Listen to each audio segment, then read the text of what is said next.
అందరికీ నమస్తే. Welcome to our channel. మీరంతా క్షేమంగా ఉన్నారు అని భావిస్తూ వీడియో కొంచెం పెద్దగానే పెట్టాను. బట్ స్కిప్ చేయకుండా మీకు టైం ఉన్నప్పుడు తప్పకుండా చూసేటువంటి ప్రయత్నం అయితే చేయండి.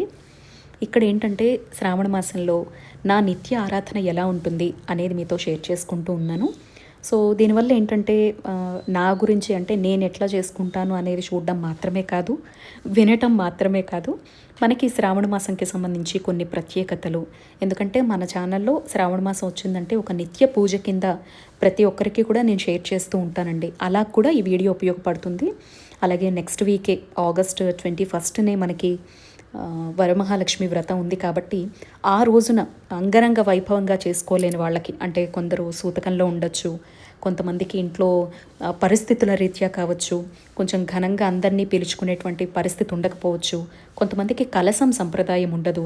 ఇటువంటి వాళ్ళందరికీ కూడా ఈ వీడియో ఉపయోగపడుతుంది అనేటువంటి ఉద్దేశంతో చాలా సింపుల్ విధానాన్ని ఇందులో మీకు షేర్ చేయడం జరుగుతుంది. అలాగే శ్రావణ మాసం ముఖ్యంగా శ్రీ మహాలక్ష్మి అమ్మవారిని విశేషంగా చేసేటువంటి ఆరాధనల గురించి కూడా ఈ వీడియోలో మనం మాట్లాడుకుందామండి.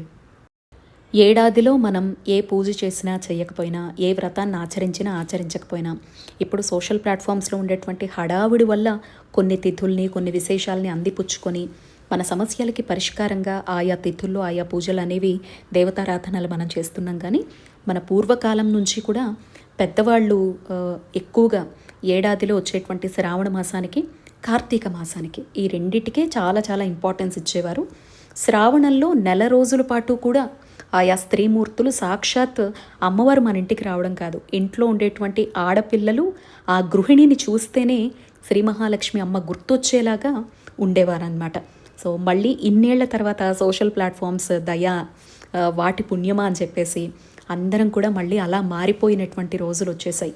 ఒకానొక సందర్భంలో పూర్తిగా పద్ధతులు, ఆచారాలు వెళ్ళిపోయాయేమో వెనక్కి మన సంప్రదాయాలు అని అనిపించేదండి.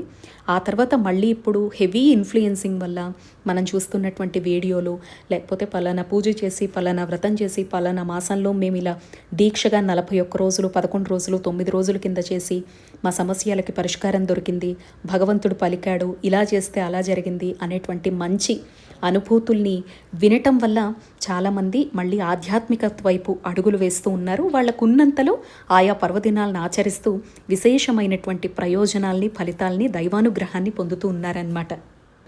ఇంకా నా వరకు తీసుకుంటే వీడియో స్టార్టింగ్ నుంచి చూస్తున్నారు కదండి. వైభవలక్ష్మి వ్రతం అయిన తర్వాత అమ్మవారి విగ్రహాన్ని అలాగే పెట్టుకున్నాను. ఎందుకంటే ఫర్దర్గా మీకు పూజలు చూపించేది ఉంది అండ్ అమ్మని అలాగే పెట్టుకుంటానన్నమాట. ఆ పీఠాన్ని అలాగే పెట్టుకుంటా. ఎందుకంటే చెప్పాను చాలా సందర్భాల్లో, నిత్య పూజా విధానము మా వారు చేసుకుంటారు పూజా మందిరంలో.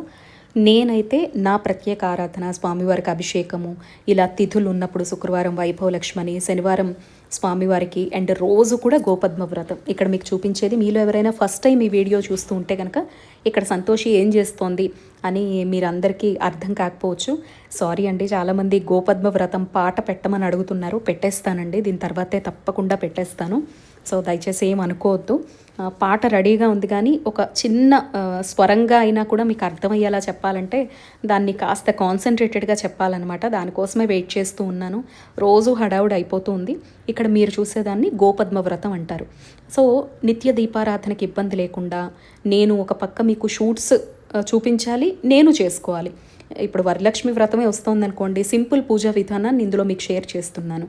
సో ఇక్కడ మీకోసం నేను ముందుగానే చేసి చూపిస్తా. మళ్ళీ వరలక్ష్మి వ్రతం నేను చేసుకుంటా. ఈ మధ్యలో ఊరికి ఒకటి వెళ్ళేది ఉంది.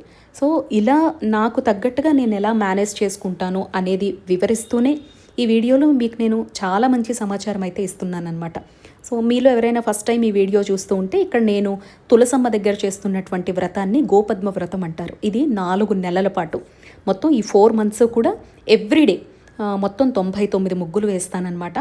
గోవు పాదుకలు, స్వస్తిక్. యాక్చువల్లీ నాకు ప్లేస్ పెద్దది లేదండి, దానివల్ల కొన్ని స్టెన్సిల్స్ కూడా వాడాల్సి వస్తుందన్నమాట. నాకు కొంచెం బాల్కనీ పెద్దగా ఉండి అక్కడ స్పేషియస్గా ఉంటే మాత్రం ఆవు దూడ బొమ్మల్ని కూడా 33 వెయ్యాలన్నమాట. తులసి కోట ముగ్గు కూడా 33 వెయ్యాలి. లేదు అంటే మనకి చాతుర్మాస్యంకి సంబంధించి స్టెన్సిల్స్ ఇప్పుడు ముగ్గువి ముద్రలు బయట పూజా స్టోర్స్లో, ఆన్లైన్లో మనకి షీజ్ కలెక్షన్స్, నిహారిక గారు అంటే దగ్గర దొరుకుతున్నాయి అన్నమాట. సో వాటిని తెచ్చుకొని కూడా వాటిని మనం ఒక 10 కింద వేసుకున్నాము, లేదా ఒక 2 కింద వేసుకున్నాము మనకు ఉండే చోటును బట్టి అయితే ఏమీ లేదండి. తులసమ్మ దగ్గర నిండుగా ముగ్గును వేసుకొని అక్కడ ఆ ముగ్గులో లక్ష్మీదేవిని మనం చూసి కృష్ణయ్య ఆరాధన చేసుకోవాలి. ఇక్కడ వాటికి రిలేటబుల్గా ఒక పాట అనేది ఉంటుందన్నమాట. ఆ పాట పాడుతూ ఇక్కడ 99 ఒత్తులు అనమాట మొత్తం. సో ఆవు నేతిలో ముంచి సో మనం అది హారతి స్వామివారికి ఇస్తూ ఆ పాట పాడాలన్నమాట. నేను ఇంకా తులసి దళాలతో అష్టోత్తర శతనామాలతో పూజ కూడా చేసుకుంటూ ఉంటానన్నమాట. ఇలా నాకు కొన్ని ప్రత్యేకమైన ఆరాధనలు ఉంటాయండి. ఇది నేను 4 నెలల పాటు చేస్తానన్నమాట. అమావాస్య నాడు ఉండదు, ద్వాదశ నాడు ఉండదు. ఇప్పుడు రేపు ఊరికి వెళ్ళాల్సి వచ్చినా కూడా మనకేం తప్పు లేదు. ఆ ఊరికి వెళ్ళాల్సి వచ్చినప్పుడు కూడా కుదరదు. సో మామూలుగా అయితే ఇంట్లో ఇంకెవరైనా చేస్తే మంచిది. నాకు 2 మగ పిల్లలే కాబట్టి కుదరదనమాట. సో ఆడపిల్లలు ఉన్నారనుకోండి, వాళ్ళకి అప్పచెప్తే వాళ్ళు ముగ్గు వేయడము, స్వామివారి దగ్గర దీపం పెట్టడం లాంటివి తోడికోడళ్ళున్నా, ఆడపడుచులున్నా, అత్తగారింట్లో ఉన్న సో వాళ్ళు చేసిన మనం లేనటువంటి రోజుల్లో పర్వాలేదు. సో నాకు ఆ పాసిబిలిటీ లేదు కాబట్టి దీపం వరకు పెట్టగలుగుతారు. మిగతాదంతా నేను మళ్ళీ వచ్చాక కంటిన్యూ చేసుకుంటా. ఇక్కడ ఇలా ఉంటాయి పూజలు అని మీతో షేర్ చేసుకుంటున్నానండి. జస్ట్ ఒక అవగాహన కోసం అనమాట. సో ఇలా ప్రత్యేకంగా ఉండే ఆరాధనలు ఆ పీఠం మీద పెట్టుకొని అమ్మకు చేసుకోవడం, ఇక్కడ స్వామివారికి చేసుకోవడం లాంటివి చేస్తా. నిత్య దీపానికి అడ్డంకి లేకుండా వారు పూజా మందిరంలో వారి పూజను కొనసాగిస్తూ ఉంటారనమాట. ఇంకా మనకి ఈ శ్రావణ మాసానికి సంబంధించి అండి 2026లో అయితే మాత్రం ఇప్పుడు ఈరోజు నేను వీడియో అందించే టైంకి అయితే సోమవారం. సో 16 సోమవారాల్లో ఉన్నవాళ్ళైతే ఆ వ్రతాన్ని కొనసాగిస్తూ ఉంటారు, లేదా శ్రావణ సోమవారాలు ఆచరించే వాళ్ళు ఉంటారనమాట. సో ఆ రోజున అష్టోత్తర శతనామాలతో ఇంట్లో శివలింగం ఉంటే కనుక అభిషేకం లాంటివి చేసుకొని స్వామి అమ్మవార్ల అర్చన చేసుకుంటారు. తర్వాత మంగళవారం మంగళగౌరి వ్రతాలు చేసుకుంటారు. మంగళగౌరి నోములు ఉంటాయి చాలామందికి. సో ఇంకా ఆ తర్వాత 23rd తీసుకుంటే మనకి 21st నెక్స్ట్ వచ్చేసి ఫ్రైడే నాడు వరమహాలక్ష్మి వ్రతం పడుతుంది. ఇంకా ఆ తర్వాత వెంటనే 23rd అండి సండే నాడు పుత్రదా ఏకాదశి వస్తుంది. పుత్రుల కోసం అంటే ఇలా చెప్పకూడదు, బట్ వంశం నిలబడాలి అంటే మాత్రం ఖచ్చితంగా కుమార్తెకు ఎంత ప్రాధాన్యత శ్రీ మహాలక్ష్మి స్వరూపంగా మనం భావిస్తామో, పున్నామ నరకం నుంచి తప్పించేవాడు పుత్రుడు కాబట్టి ఖచ్చితంగా పుత్ర సంతానం కూడా కావాలి అనే తపన చాలామందిలో ఉంటుంది. అలాంటి వాళ్ళు 23rd వస్తున్నటువంటి ఏకాదశిని పుత్రదా ఏకాదశి అంటారు.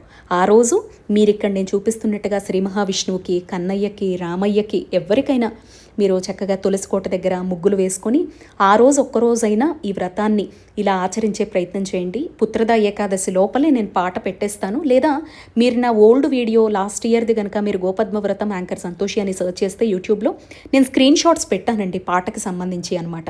బట్ ఈసారి ఇంకొంచెం క్లియర్గా రాసి పాడి పెడదాం అనేది నా ఉద్దేశం.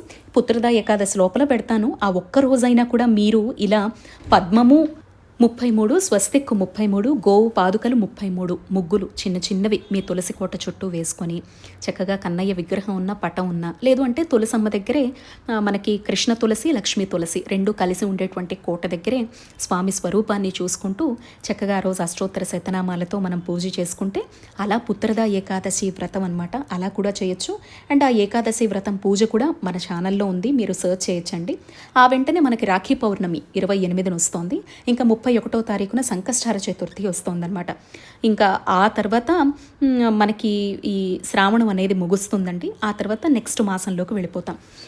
నెక్స్ట్ ఇంకా చాలా విషయాలు మీతో మాట్లాడాలండి. ఇప్పుడైతే సింపుల్గా ఒక పూజా మందిరము, పీఠము అనుకోండి, అక్కడ మీతో మాట్లాడుతున్నాను, వినండి. అమ్మకి దిష్టి పెట్టకండి ఎవ్వరు. ఇదిగో ఈ వీడియో మీకు అంటే ఇక్కడ నుంచి నేను చూపించేది ఏంటంటే ఈ శ్రావణ మాసంలో ఒక నిత్య దీపారాధనలాగా, నిత్య పూజలాగా ఉపయోగపడుతుంది. అలాగే కేవలం శ్రావణ శుక్రవారాలు మాత్రమే చేసుకుంటాము అనుకునే వాళ్ళకు ఉపయోగపడుతుంది. అలాగే వరమహాలక్ష్మి వ్రతం రోజున సో కొన్ని ప్రాబ్లమ్స్ వల్ల కలసం పెట్టి చేయలేకపోయినా కొంచెం ఇయర్లీ వన్స్ కాబట్టి వైభవంగా చేసుకుంటారు కదా ఉన్నంతలో. సో అలా చేసుకోలేనటువంటి పరిస్థితి ఉన్నా కూడా అలా కూడా మీకు ఈ వీడియో యూజ్ అవుతుందన్నమాట. ఇక్కడ ఈ పీఠం అంతా కూడా పూలతో నిండిపోయి మీకు కనిపిస్తోందండి. ఎందుకంటే వీడియో కోసం కాస్త బాగుంటుంది అని చెప్పేసి నేను ఇలా పెట్టాను. ఇది నేను నిత్యం కూడా శివయ్యను పెట్టుకొని ఒక్కోసారి కన్నయ్య దగ్గర తులసికోట దగ్గర పెడతాను శివయ్యని పెట్టి అక్కడ అభిషేకం చేసుకుంటా. లేదంటే ఇలా పూజలు జరిగినప్పుడు ఇక్కడ పెట్టి అభిషేకం చేసుకుంటా. మీరు మీ పూజా మందిరము, మీ పూజా స్థలము అని భావించండి. భావించి ఇది నిత్య పూజ చేసుకునేటువంటి ఒక పీఠంగా నేను చూపిస్తున్నది మీరు భావిస్తే నేను చెప్పే విషయాలు మీకు బాగా క్లియర్గా అర్థమవుతాయండి. ఫస్ట్ మనం దీపారాధన చేసుకుందాం. దీపారాధన కన్నా ముందు ప్రతి పీఠం దగ్గర, ప్రతి పూజా స్థలం దగ్గర ఫస్ట్ ఇది వరమహాలక్ష్మి శుక్రవారం, అంటే మనకి రేపు ఆగస్టు 22 పౌర్ణమికి ముందు వచ్చేటువంటి శుక్రవారం కాబట్టి సో మీరు ఆ శుక్రవారంగా భావించి ఎవరు పూజ చేసుకుంటూ ఉన్నా అప్పుడు కుదరనటువంటి పక్షంలో లాస్ట్ వారం మళ్ళీ చేసుకుంటారండి. సో అలా చేసుకున్న అంటే మెయిన్గా ఇప్పుడు నేను చూపించేది ఏంటంటే సూతకంలో ఉన్నవాళ్ళు కావచ్చు, ఇంట్లో చేసుకోలేనటువంటి పరిస్థితి ఉండేవాళ్ళకి కావచ్చు, అలాగే కలసం సంప్రదాయం లేని వారికైనా ఈ శ్రావణ మాసం మొత్తం కూడా ఒక నిత్య దీపారాధనలాగా మీకు ఇక్కడి నుంచి నేను చూపించే ప్రాసెస్ ఈజీగా బాగుంటుందన్నమాట. మన దగ్గర పూజా స్థలంలో అన్ని విగ్రహాలు పెట్టేటువంటి ప్లేస్ లేదనుకోండి, మీకంటే ఇక్కడ నేను నా దగ్గర అమ్మ విగ్రహం ఉంది కాబట్టి చూపిస్తున్నాను. లక్ష్మీనారాయణులు, లక్ష్మీ వెంకటేశ్వర స్వామి, మన పూజా స్థలంలో సీతారామచంద్రులు, లేకపోతే పార్వతీ పరమేశ్వరులు, ఇలా చాలామంది పట్టాలు ఉంటాయి కదండి, వాటి కింద భావించండి ఈ పీఠంలో. సో అలా పెట్టామనుకోండి, రోజు కూడా దీపపు కుందులు మార్చుకోవాలండి. నిత్య దీపంలో చాలామందికి తెలియనటువంటి విషయం ఏంటంటే దీపపు కుందులను అలాగే పెట్టేస్తారు. మనం ప్రతిరోజు స్నానం చేయడం ఎంత ఇంపార్టెంటో దేవుడి దగ్గర దీపపు కుందుల్ని కొత్తవి పెట్టడం కూడా అంతే ఇంపార్టెంట్ అనమాట. ప్రతిరోజు క్లీన్ చేయాలండి. సాయంత్రం ఒక్కటి మారిస్తే సరిపోతుంది. పొద్దున్న దీపారాధన చేసామనుకోండి, సాయంత్రం ఒక్కటి మారిస్తే సరిపోతుంది. కానీ ప్రతిరోజు దీపపు కుందులు ఖచ్చితంగా మార్చాలండి. అసలు అలా మార్చకుండా పూజే చేయకూడదు. కొబ్బరి నూనెైనా, నువ్వుల నూనెైనా, లేదంటే ఆవు నెయ్యినైనా ప్రతిరోజు దీపారాధన కోసం మనం వినియోగించుకోవచ్చు. సింపుల్గా ఒక పుష్పము మన దగ్గర పెరట్లో ఉండేవో, గార్డెన్లో పూసేవో, బయట తెచ్చుకున్నవో సింపుల్గా అలంకారం చేసుకోవచ్చు అనమాట. ఇంకా ఈ శ్రావణ మాసంలో ప్రత్యేకంగా మీ దగ్గర నేను చూపించినట్టుగా వెండివి గజలక్ష్మి దీపాలున్నా, లేదంటే ఇత్తడిలో మీకు కామాక్షి దీపాలున్నా ప్రత్యేక ఆరాధన కింద పెట్టుకొని దీపలక్ష్మిగా మనం పూజ చేసుకోవచ్చు. ఇంకా శివయ్య ఉన్నారనుకోండి, అక్కడే ఆ పీఠంలోనే రోజు అభిషేకం చేసుకుంటే ఇలాంటి విశేష మాసాల్లో కుదిరినంత వరకు చెప్తున్నాను నేను. కుదరకపోతే వదిలేసేయండి, వారానికి ఒకసారి చేసుకోవచ్చు. అంగుష్ట ప్రమాణంలో పెట్టుకుంటే, అంటే బొట్టన వేలంత పెట్టుకుంటే మాత్రము. సో అదనమాట పీఠం వరకు. దీపారాధన చేసి మిగతా విషయాలు చెప్తాను.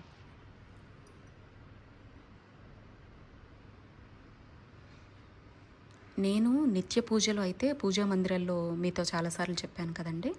సో 2 దీపాలే ఉంటాయన్నమాట. పూజా మందిరాల్లో పూజ మా వారే చేసుకుంటారు. నేను ఇంకా ఈ షూట్స్ పేరుతో సోమవారము, శుక్రవారము, శనివారము చేసేటువంటి పూజలతో ఎప్పుడు కూడా ఈ టేబుల్లో అమ్మవారు, ఆయా దేవతామూర్తులు, ఆ రోజుకు సంబంధించినటువంటి దేవతామూర్తులు ఉంటారనమాట. నేనైతే నువ్వుల నూనె వాడతానండి దీపారాధనకు ఏడాది మొత్తం కూడా. ఇప్పుడు కన్నయ్యకి చేసేటువంటి గోపద్మ వ్రతంలో ఒక ఆవునేతి దీపం పెడతాను 99 ఒత్తులది. అండ్ ఇలా శుక్రవారం పూజలకి శ్రావణ మాసం వచ్చిన అలాంటి వాటిలో ఒక్క నేతి దీపం అయినా ఉండేలాగా చూసుకుంటానన్నమాట. ఆవు నెయ్యి కుదిరితే, లేకపోతే లేదండి. సో ఇలా మనం 2 వత్తులు ఒక వత్తిగా చేసి ఒక ప్రమిదలో చక్కగా వెలిగించుకోవచ్చు. లేదా ఒకటే కామాక్షి దీపం పెడితే 3 వత్తులు కలిపి ఒక వత్తు కింద వేసుకొని పెట్టుకోవచ్చు. మట్టి ప్రమిదల్లో కూడా పెట్టుకోవచ్చు. అమ్మో రోజు పూజలు అయిపోతున్నాయి, ఇవి కడుక్కోవడం చాలా కష్టము, బ్రాస్ క్లీనింగ్, కొంతమందికి స్కిన్ ఎలర్జీస్ అలాంటివి ఉంటాయి కాబట్టి అలాంటి వాళ్ళు చక్కగా మట్టి ప్రమిదలు ప్రిఫర్ చేయండి. ఏ రోజుకి ఆ రోజు కడుక్కొని మళ్ళీ చక్కగా పెట్టుకోవచ్చు అనమాట. ఇదిగో ఇలా 2 వత్తులు ఒక వత్తిగా వేసి, నాకు దీపాలంటే బాగా కాంతిలో చూడటమైనా మీకు చూపించడమైనా ఇష్టం కాబట్టి మీరు మన వీడియోస్లో లాస్ట్ కొన్నేళ్లుగా ఫాలో అయ్యే ఉంటారు. దీపాలు ఎక్కువగా పెడుతూ ఉంటాను. బట్ అంటే నేను పూజ చేసుకునేటప్పుడు నేను ఓన్లీ 2 కుందులే ఎక్కువ ప్రిఫర్ చేస్తాను. స్పెషల్ దీపాలు ఏమన్నా ఉంటే ఆ రోజు పెట్టుకుంటూ ఉంటాను, మళ్ళీ క్లీన్ చేసి దాచేసుకుంటా. సో ఇదండి మెయిన్గా పూజ చేస్తూ మిగతా విషయాలు మీకు నేను కంటిన్యూ చేస్తానండి. సో మీకు అర్థమై ఉంటుంది. సూతకంలో ఉన్నవాళ్ళైనా, ఇంట్లో పరిస్థితులు అనుకూలంగా లేకపోయినా, మీ జీవన శైలి రీత్యా సో నిత్య పూజలాగా కావచ్చు, ఓన్లీ ఈ శ్రావణ శుక్రవారాల్లో వరలక్ష్మి వ్రతం రోజైనా ఇలా చక్కగా సింపుల్గా పెట్టుకోండి అమ్మవారిని. మీ మీ దేవతామూర్తుల పూజా మందిరంలోనే దీపాలు కొంచెం ఎక్కువ పెట్టుకోండి. పూజ అయ్యే వరకు వెలిగేలా చూసుకోండి. ఆ తర్వాత మీరు బయటకు అవి వెళ్ళాల్సి వచ్చినా దీపాలు కొండెక్కినా పర్వాలేదన్నమాట. సో ఇదన్నమాట. గర్భవతులు ఉంటారు, పెద్దవాళ్ళతో ఉండేవాళ్ళు ఉంటారు ఇళ్లల్లో, అలాంటి వాళ్ళకి కుదరదు కదా, అలాంటి వాళ్ళకి ఈ పూజ కరెక్ట్గా సెట్ అవుతుంది. మిగతా విషయాలన్నీ కూడా నేను ఇప్పుడు మీకు అమ్మకు షోడశ ఉపచారాలు చేస్తాను. ఇవి మనం రోజు చేసుకోవాలా అంటే అవసరం లేదు. ఇప్పుడు శ్రావణ శుక్రవారం రోజే మీరు ఇలా కలశం లేకుండా పెట్టుకున్నారనుకోండి, అమ్మవారు స్వామివారు పటమో విగ్రహమో పెట్టుకున్నారనుకోండి, ఇలా చక్కగా దీపాలు అవి పెట్టుకొని అలంకరించుకున్నారనుకోండి, ఆ రోజు మాత్రము మనము అమ్మవారిని షోడశ ఉపచారాలతో పూజ చేసుకోవాలి. నిత్య దీపంగా మనం పూజ చేస్తే పూజా మందిరాన్ని శుభ్రం చేస్తాం చూడండి, ఆ రోజు మాత్రమే షోడశ ఉపచారాలు చేయాలి. రోజు కూడా దీపపు కుందులు కడుక్కొని దీపారాధన చేసేసుకొని మనం ధూపము దీపము నైవేద్యం ఏదన్నా పెట్టడము, ఒక గంధంలో పుష్పాన్ని ముంచి లేదంటే కొంచెం గంధాన్ని అమ్మవారికి సమర్పించడం, హారతి ఇవ్వడం, అని ఇదే అనమాట. పంచ ఉపచారాలు చేస్తే చాలు. కేవలం ప్రత్యేకమైనటువంటి రోజుల్లో ప్రత్యేకంగా ఆ రోజు ఏదన్నా పూజ చేస్తున్నామంటేనే, ఆయా కలశంలో అయినా పీఠం ప్రత్యేకంగా పెట్టుకున్నా అంటే ఆ దేవతను షోడశ ఉపచారాలతో మనం ఆహ్వానించాలి. అది మనకు రాలేదనుకోండి, శ్రీమాత్రే నమః శ్రీమాత్రే నమః అనుకుంటూ చక్కగా అలంకారం చేసుకోవడం, దీపం వెలిగించుకోవడం, ఆ తర్వాత పువ్వులో కుంకుమతోటో మళ్ళీ శ్రీమాత్రే నమః శ్రీమాత్రే నమః అనుకుంటూ, అమ్మ నిన్ను పిలిచానమ్మా, ఇక్కడ కూర్చోపెట్టానమ్మా, నా వల్లే తప్పు జరగకుండా చూడమ్మా, చక్కగా నేను నీకు పాదం కడుగుతున్నట్టు చేతులు కడుగుతున్నట్టు నీకు మంచినీళ్ళు ఇచ్చినట్టు, ఒక అతిథిని మనం ఇంటికి ఆహ్వానిస్తే ఏ ఏ మర్యాదలైతే మనం చేస్తామో మన ఇంట్లో, మరి దేవతలకే దేవత, ఈ జగత్తుకే తల్లైనటువంటి ఆ అమ్మను మన ఇంట్లోకి ఆ పర్వదినం రోజున రామ్మ అని పిలిచినప్పుడు మన మనసు, మనం ఎంత ఒళ్ళు దగ్గర పెట్టుకొని ఉండాలి, మన మనసు ఎంత భక్తి ప్రపత్తులతో ఉండాలి, ఇంట్లో లోకాల నేలేటువంటి తల్లి ఉంది అనేటువంటి కాంక్ష మనలో ఉండి ఆ రోజంతా ఎలా ఉండాలో నేను ప్రత్యేకంగా చెప్పక్కర్లేదు. సో అదే అనమాట, మనం ఆ తల్లికి సమర్పించేటువంటి మర్యాదలని ఉపచారాలు అంటారు. మిగతా విషయాలు వీడియో కంటిన్యూ చేస్తూ, అంటే ఇప్పుడు నేను మీకు షోడశ ఉపచారాలే చూపిస్తున్నా, ఎందుకంటే శ్రావణ శుక్రవారం రోజు ఎవరైనా చేసుకోవడం కోసమైనా, లేకపోతే మామూలుగా అమ్మవారి పూజ ఎలా ఉంటుందో తెలుసుకోవడం కోసమైనా మీకు ఉపయోగపడుతుంది. నేను మాటలు చెప్పడానికి కూడా నాకు విజువల్స్ కావాలి కదా. సో అది చెంబులో నీళ్లు, ఇవేంటంటే దేవుడికి మనం సమర్పించే ఉపచారాల కోసం. ఇంకొకటి ఉద్ధరిణి, ఇదిగో ఇది మనం చేసుకోవడం కోసం, ఆచమనం అవి చేయడం కోసం, మనం పర్సనల్గా చెయ్యి అవి కడిగేటప్పుడు ఏదన్నా ముట్టుకుంటే చెయ్యి ముంచుకోవాల్సి వచ్చినా ఇది మన కోసం పెట్టుకోవాలి, ఇది దేవుళ్ళ కోసం పెట్టుకోవాలి. పూజా స్థలంలో గంట ఎప్పుడూ ఉండాలన్నమాట. ఇంకా దీపాలు ఇవన్నీ మన ఇష్టం, మన ఓపిక, మన అవకాశం, మన స్తోమత. పుష్పాలు అలంకారాలు అన్నీ కూడా మన ఇష్టం. దేవతామూర్తుల సంఖ్య కూడా పూజా స్థలంలో పూజాపీఠంలో అది కూడా మన ఇష్టం, మన ఓపిక, మనం చేసే సేవ, మన ఒంట్లో ఉండేటువంటి ఓపిక, మనకు ఉండేటువంటి అవకాశాలు, మన జీవనశైలి, వాటి మీదే పూజా స్థలంలో ఎంతమంది పెట్టుకోవచ్చు ఏంటి అనేది. మెయిన్గా ఎప్పుడు కూడా పూజా మందిరంలో అయినా ప్రత్యేకంగా పీఠం పెడితే అమ్మ ఆరాధన కాబట్టి అమ్మను మాత్రమే మనం పెట్టాము. పూజా మందిరంలో ఎవరైనా చేసుకుంటే ఎప్పుడు కూడా కులదైవం, గృహదైవము, గ్రామదేవత, అలాగే మనకిష్ట దైవం ఉంటారు కదా, వాళ్ళవి కంపల్సరీ ఉండేలాగా చూసుకోవాలి. ప్రతి ఇంట్లో శివపార్వతులు, శ్రీరామచంద్రమూర్తి, అలాగే మన కుల దైవము, మన ఇంటి దైవం ఎవరు ఉంటారో వాళ్ళకు సంబంధించినటువంటి పటము, ఇంకా శివయ్య, శ్రీచక్రాలు, ఇవన్నీ కూడా ఇంకా మన ఆరాధనలు, మనం ప్రత్యేకంగా రోజు దీపాలు పెట్టడాన్ని బట్టి బేస్ చేసుకోవాలి. ఎప్పుడు కూడా పూజా స్థలంలో ఇవి కంపల్సరీ అనమాట. సో ఇది మీకు అర్థమైంది అనుకుంటున్నాను. ఇలా అండ్ కొందరు ముందు వీడియోలో అన్నారు, ఇలా మనం కింద వస్త్రం వేసినప్పుడు మళ్ళీ వీటి కింద ప్లేట్లు పెట్టాలని ఏం లేదండి. ఈ వస్త్రం వేసింది అందుకే కింద కూర్చోపెట్టకుండా వాళ్ళని, ఇంకా ప్లేట్లు పెట్టుకోవాలంటే మనం పెట్టుకోవచ్చు. నేనైతే ప్లేట్లు ఏం పెట్టలేదు, వస్త్రం వేసింది అందుకే. మ్యాక్సిమం పూజా స్థలంలో, పూజా గదిలో న్యూస్ పేపర్స్ వేసుకోకండి. మన కలశాల మీద పెట్టే బ్లౌజ్ పీస్లు ఉంటాయి కదా, వాటిని చక్కగా తడుపుకొని కాటన్వే వాడితే కనుక వాటిని పరుచుకోండి. ఈ వరలక్ష్మి వ్రతంలో బోల్డ్ అన్ని బ్లౌజ్ పీస్లు వస్తాయి కదా, వాటిని కట్టలు కట్టలు కట్టి లోపల దాచుకునే కన్నా మన పూజా మందిరంలో, పూజా స్థలంలో కింద పీఠం కింద వాడుకోండి, మంచిదనమాట. దేవుడికి సంబంధించినవి దేవుడికే వాడితే బెటర్. ఆ న్యూస్ పేపర్ల మీద నానా చెత్త, నానా బొమ్మలు ఉంటాయి, వాటన్నిటినీ దేవుణ్ణి ఒక పక్క చూస్తూ ఆ దరిద్రాలన్నీ ఇంకోవైపు చూస్తే ఏదోలా ఉంటుంది కదా మనసుకి. లేదంటే ప్లెయిన్ కవర్స్, మనకి ఇప్పుడు చాలా చాలా మార్కెట్లో ఆన్లైన్లో దొరుకుతున్నాయి కదా షీట్స్ లాంటివి, వాటర్ ప్రూఫ్వి ఇలా. సో వాటినన్నా వేసుకోవచ్చు ప్లెయిన్వి. సో ఎందుకో చెప్పాలనిపించి చెప్పానంతే. సో శ్రావణం కాబట్టి నేను ఇలా ఎప్పుడు కూడా అమ్మని అలా పెట్టేసుకుంటానమాట పీఠం మీద. నేను ఎలా పూజ చేసుకుంటానో మీకు చూపిస్తూ, రేపు వరలక్ష్మి వ్రతం అవి వస్తున్నాయి కాబట్టి మీకు ఉపయోగపడుతుందని షోడశ ఉపచారాలు ఇక్కడ చేస్తూనే మీకు నేను ఇంకొన్ని విషయాలు మాట్లాడే ప్రయత్నం చేస్తానండి. ముందుగా మనం అనుకున్నట్టుగా ఇంటిని పరిశుభ్రంగా పెట్టుకుంటూ, గొడవలు లేకుండా, విమర్శలకు దిగకుండా, మనకేంటంటే ఎప్పుడూ జీవితంలో మనకు భగవంతుడిచ్చిన జీవితకాలం మొత్తం మనం ఆచరించలేము అని చెప్పేసి మనకుండే ఆధ్యాత్మికతలో, మనకుండే సంప్రదాయాలు, ఆచారాల్లో కొన్ని మాసాల్లో అయినా, కొన్ని పర్వదినాల్లో అయినా కనీసం ఇలా ఉండండి, ఇలా చెయ్యండి, తద్వారా మనం ఆ ఫలితాన్ని జీవితం మొత్తం కూడా అందుకోగలుగుతాము. మనతో పాటు మన వంశం కూడా తరిస్తుంది. మనతో అంటే ఇప్పుడు ఒక గృహలక్ష్మి నిండుగా కళకళలాడుతూ చక్కగా పొద్దున్నే లేచి ఇంటి ముందర ముగ్గు వేసుకొని, ఇంట్లో ఆ బట్టలు ఎక్కడ పెడితే అక్కడ లేకుండా, అంట్ల గిన్నెలు ఎక్కడ పెడితే అక్కడ లేకుండా, ఇంటిని చక్కగా ఉంచుకుంటూ నిత్య దీపారాధన చేసుకుంటూ, తను నవ్వుతూ, ఎన్ని కష్టాలున్నా పంటి బిగువున పెట్టుకొని, లేదంటే ఆ కష్టాలకు మార్గాన్ని కూడా సంతోషంగానే స్వీకరిస్తూ, భర్తతో సఖ్యతగా ఉంటూ, పిల్లల్ని కంటికి రెప్పలా చూసుకుంటూ, అంటే ఇక్కడ ఇంట్లోపలే ఉండిపోతూ ఉండాలి అనేది నా ఉద్దేశం కాదు. జాబ్ చేస్తూ కావచ్చు, తనకుండేటువంటి ఉమ్మడి కుటుంబాన్ని మేనేజ్ చేసుకుంటూ కావచ్చు, తనకుండే ఆరోగ్య పరిస్థితులు కావచ్చు, ప్రతిదీ కూడా ఒక సఖ్యతతో, సామరస్యంతో గనక చేసుకుంటూ ఉంటే తప్పకుండా భగవంతుడి సహకారం, భగవంతుడి ఆశీర్వాదం అనేది ఆ కుటుంబం మీద ఉంటుంది అని మన పెద్దవాళ్ళు పూర్వకాలం నుంచి ఉన్నటువంటి మాట, అనేటువంటి ఆచరణ మనం చూస్తూనే ఉన్నామండి. కష్టాలు ఇప్పుడే కాదండి, మనం పూర్వం నుంచి కూడా మనకంటే తెలియకుండా పెద్దవాళ్ళు పెంచి ఉండొచ్చు. బట్ ఇంట్లో ఆడవాళ్ళు ఎప్పుడూ ఉద్యోగాలు చేసింది లేదు, అయినా కూడా ఎంత చక్కగా సంసారాల్ని నెట్టుకొని వచ్చేవారు. ఇప్పుడంటే మనకి ప్రాబ్లమ్స్ ఎక్కువైపోయాయి, ఖర్చులు ఎక్కువైపోయాయి కాబట్టి ఇంట్లో ఆడ మగ ఇద్దరూ కూడా కష్టపడుతూ 4 రాళ్ళు వెనకేసుకోవాలి, పిల్లల భవిష్యత్తు కోసం బాగా చూసుకోవాలి అనేటువంటి తపన మనలో ఉంది. కానీ ఒకప్పుడు అవి ఏం లేకపోయినా కూడా మనం ఎంత ఆనందంగా ఉండేవాళ్ళము. ఇన్ని సదుపాయాలు, ఇంత అంగరంగ వైభవంగా, ఇంత వేడుకగా ప్రతి సదుపాయము లేకపోయినా కూడా నిత్యము ఆ ఇంట్లో ఒక ముగ్గు వేసుకోవడము, లేకపోతే ఒంటిని పరిశుభ్రంగా పెట్టుకోవడం, నోటిని శుద్ధంగా పెట్టుకోవడము, పూజ గదిని పరిశుభ్రంగా పెట్టుకోవడం, ఆయా పర్వదినం వస్తే చక్కగా దీపారాధన చేసుకోవడం, కలశం ఉంటే కలశారాధన చేసుకోవడం. ముఖ్యంగా అమ్మవారి ఆరాధనలో స్తోత్ర పారాయణాలంటే ఆ తల్లికి చాలా చాలా ఇష్టం అన్నమాట. ఇక్కడ అమ్మ పర్ఫెక్షన్ చూడదండి.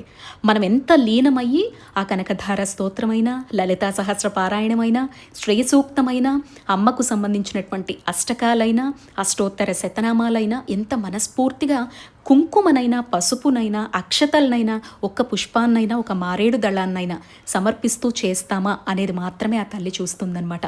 అందుకే మాకు సూతకాలు ఉన్నాయి, మేము గర్భవతులం అనుకునే వాళ్ళైనా, ఇంట్లో మాకు ఆచారాలు లేవు అనుకునే వాళ్ళైనా, ఎవరైనా కూడా చక్కగా రేపు వస్తున్నటువంటి శుక్రవారమైనా, ఒకవేళ రేపు వరమహాలక్ష్మి వ్రతం రోజున కుదరకపోతే ఏ శుక్రవారమైనా ఆ మాటకొస్తే ప్రతినిత్యము ఒక మహాలక్ష్మి వ్రతంగా భావించి రోజు కూడా చక్కగా నిత్య దీపారాధన చేసుకుంటూ, కనీసం ఒక నిష్టగా, ఒక నియమంగా పెట్టుకొని ఈ మాసం పూర్తయ్యే వరకు నా కష్టాలన్నీ పక్కన పెట్టేస్తా, రోజు నిత్య దీపారాధన చేసుకుంటా, రోజు కనకధార చదువుకుంటా, రోజు శ్రీసూక్తం చదువుకుంటా, లేదా ప్రతిరోజు కూడా అమ్మతో ఒక 10 నిమిషాల పాటు అమ్మ ముందర కూర్చొని ఆ నిండైన స్వరూపాన్ని స్వామి సహితంగా చూస్తూ శ్రీమాత్రే నమః అనుకుంటూ, లేదా ఏ పని చేస్తూ ఉన్నా కూడా, డ్రైవింగ్ చేస్తూ ఉంటే చక్కగా లలితా సహస్రం లాంటివి వినటం, ఎక్కడైనా ఏదైనా ఒక క్షేత్రం దగ్గరికి వెళ్ళేటప్పుడైనా అమ్మ నామస్మరణలో, స్వామివారి నామస్మరణలో గడపడం, ఏ పని చేస్తూ ఉన్నా భగవంతుడి నామస్మరణలో గడిపినా కూడా నిత్య వరలక్ష్మి వ్రతమే అవుతుంది, నిత్య దైవతారాధనే అవుతుంది, నిత్యం కూడా మనకి పర్వదినంతోనే సమానం. ఈ సమయంలో మనకు వచ్చే ఆటంకాలు 5 రోజులు వదిలేస్తే, ఎక్కడికైనా వెళ్లాల్సి వచ్చేటటువంటి రోజులు వదిలేస్తే, రోజు ఒక పండో ఫలమో నైవేద్యంగా పెట్టి తల స్నానాలు అవసరం లేదు, కేవలం పర్వదినాల్లో మాత్రమే చాలు. ఇలా చేసుకున్నా కూడా అమ్మవారి ఆరాధన కిందే వస్తుందండి. అందుకే మీకు చెప్పాల్సినవన్నీ చెప్తూ, పీఠం పెట్టేటువంటి విధానాన్ని చూపుతూ, సో మీకు సింపుల్గా వరలక్ష్మి వ్రతం ఎలా చేసుకోవచ్చో ఇందులో మీకు నేను చూపించడం జరిగింది. ఈ వీడియో ఉపయోగపడింది అని అనుకుంటున్నానండి. ఇంకా కలశం పెట్టి తోరాలతో అంగరంగ వైభవంగా ఎలా చేసుకోవచ్చు అనేటువంటి రేపటి వీడియోలో మీ అందరినీ కలుస్తాను. నిజంగా ఈ వీడియో నచ్చితే ఒక్క లైక్ ఇచ్చి నన్ను ప్రోత్సహించండి, షేర్ చేయండి. శ్రీమాత్రే నమః.